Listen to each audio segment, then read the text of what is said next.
Ladies and gentlemen, the President of the Republic of the Philippines, His Excellency Ferdinand R. Marcos Jr.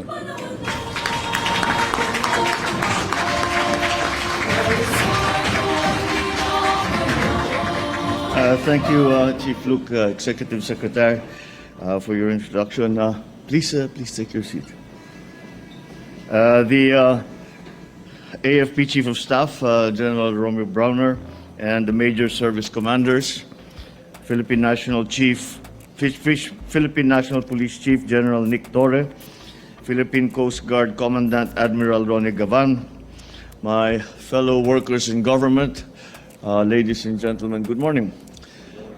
Good morning, and for today I leave for an official visit to Washington, D.C. upon the invitation of the President of the United States, Donald Trump.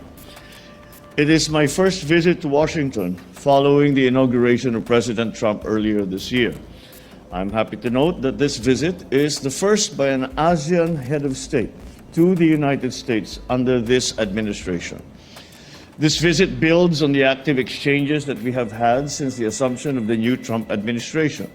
These include the various bilateral meetings between our Secretary of Foreign Affairs, the U.S. Secretary of State, the visit to Manila of the U.S. Secretary of Defense in March, and also of the Director of National Intelligence last month, as well as the visits of bipartisan U.S. congressional delegations.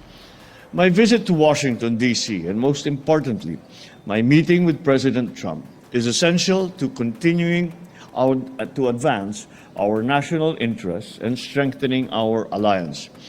During this visit, we will reaffirm our commitment to fostering our long-standing alliances as an instrument of peace and a catalyst of development in the Asia-Pacific region and around the world. My top priority for this visit is to push for greater economic engagement, particularly through trade and investment between the Philippines and the United States. I intend to convey to President Trump and his cabinet officials that the Philippines is ready to negotiate a bilateral trade deal that will ensure strong, mutually beneficial, and future-oriented collaborations that only the United States and the Philippines will be able to take advantage of. As with my previous visits to different countries, I expect to meet with business leaders to explore business opportunities that will help to grow our economy even more. And as you will notice, in the attendance of the cabinet secretaries here today, our cabinet secretaries for defense and the economic team as well are not here simply because they are already there and have been there for a few days to prepare the groundwork for the work that we're doing whilst I am actually there. And so I expect our discussions to focus on security and defense, of course, but also on trade.